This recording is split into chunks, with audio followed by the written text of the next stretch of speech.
Siapa di sini yang lagi bingung menjalani hidup atau bahkan sedang mengalami quarter life crisis? Sebelumnya kita udah bahas konsep gimana caranya biar kita benar-benar menikmati hidup dalam setiap fase yang kita hadapi. Tapi itu semua baru bisa kita rasakan, baru bisa kita capai di titik itu kalau kita udah menemukan jawaban dari pertanyaan yang biasanya muncul waktu kita sedang menghadapi quarter life crisis. Sebenarnya quarter life crisis itu apa sih?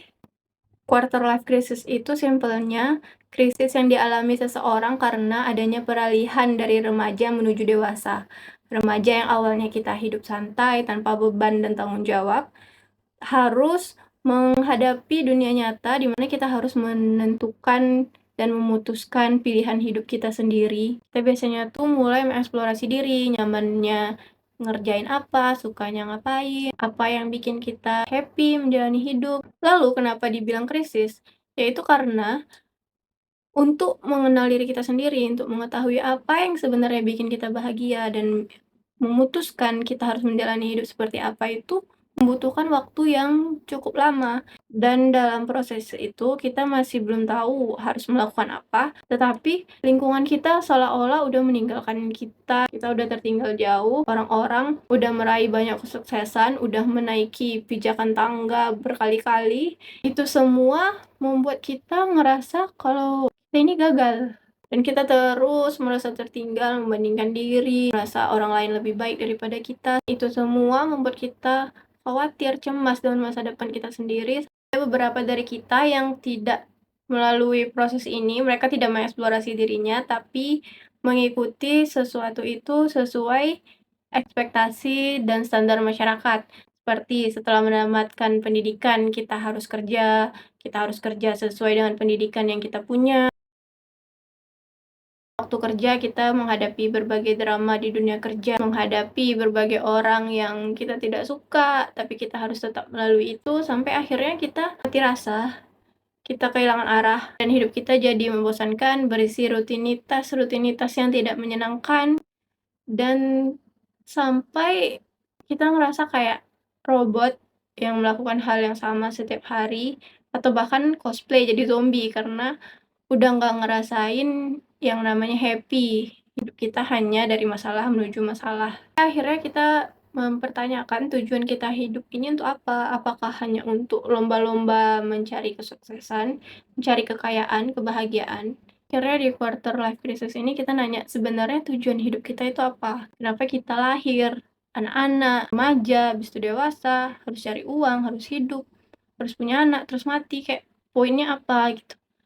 Terus kayak, sebenarnya kayaknya kalau kita nggak ada di dunia ini kayak nggak ada perubahan yang berarti, kenapa kita harus dilahirkan? Terus peran kita di dunia ini tuh apa? Dan kenapa hidup kita tuh susah aja sih, kenapa isinya banyak masalah? Nah, itu yang biasanya terjadi di dalam quarter life crisis. Kita mempertanyakan tentang hidup. Dan perasaan yang dirasakan pada tahap ini itu lebih ke menyalahkan diri, kita mengkritik diri sendiri, merasa harusnya kita melakukan lebih baik di masa lalu, harusnya kita melakukan banyak hal sehingga kita tidak harus melalui masa ini. Kita mulai meragukan kemampuan, meragukan diri kita sendiri, merasa tidak berguna, merasa tertinggal jauh, sampai yang akhirnya kita terus menyalahkan diri sendiri, dan akhirnya tanpa kita sadar, kita udah kehilangan diri sendiri. Kita terus mengkritik diri sendiri, sampai yang kita tahu adalah kekurangan kita. Kita nggak tahu lagi yang namanya kelebihan kita, dan kita ngerasa kalau benar-benar nggak ada poinnya keberadaan kita di sini. Orang lain juga tidak butuh sama kita, tapi buat kita harus berjuang untuk tetap melanjutin ini gitu. Apa yang membuat kita tetap semangat, apa yang membuat kita bisa bangkit untuk melanjutkan hidup, mencari tahu lagi apa yang harus kita lakukan. Sedangkan semua yang kita lakukan sepertinya itu kayak kegagalan di atas kegagalan. Kita nggak tahu lagi apa yang membuat kita harus bertahan sampai merasa kalau kita itu bukan apa-apa, bahkan tidak ingin lahir, tidak mau jadi manusia, bahkan mau kayak menghilang aja gitu. Aku dihantui pertanyaan-pertanyaan itu secara terus-menerus sampai akhirnya aku menemukan buku yang bisa menjawab semua pertanyaan yang aku tanyakan tadi. Setelah aku baca buku itu dan akhirnya aku ngerti, ternyata hidup aku yang selama ini aku kira berantakan, yang udah aku jalani dengan sangat tidak baik, ternyata setelah aku pikirkan ulang, itu adalah cara terbaik dan cara menjalani hidup yang terbaik untuk aku. Itu adalah takdir yang paling baik yang harus terjadi di aku. Aku bisa paham itu semua setelah baca buku ini, yang dari awalnya di krisis itu bangun pagi itu kayak, "Oh, udah pagi." Kayak, "Oh, pagi lagi." Gitu.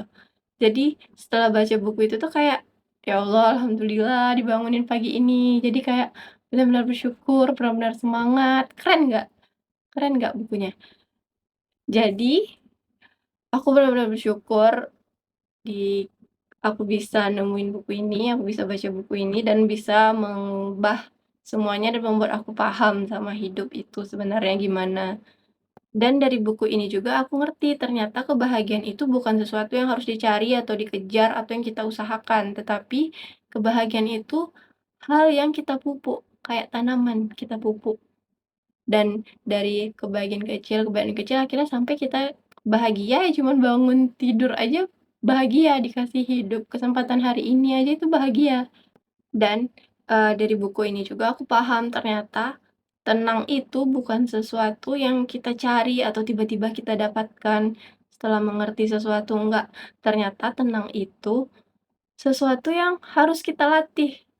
Kita latih terus-menerus sampai kita bisa benar-benar tenang menghadapi apapun situasi di hidup kita. Keren kan bukunya? Kalian mau tahu nggak? Mau aku spill nggak? Nah, itu tadi sekilas gambaran umum tentang quarter life crisis, apa yang dirasakan, apa yang ditanya, penyebabnya apa, sampai akhirnya kita ngebahas tentang buku. Buku yang membuat kita ngerti kebahagiaan itu ternyata dipupuk, bukan dikejar, dan ketenangan itu ternyata diusahakan, bukan didapatkan. Ketenangan itu ternyata diusahakan dan dilatih sampai kita akhirnya ketemu yang namanya tenang menghadapi situasi apapun. Nah, kalau kalian mau tahu bukunya buku apa, aku akan spill di next video. So, see you in the next video.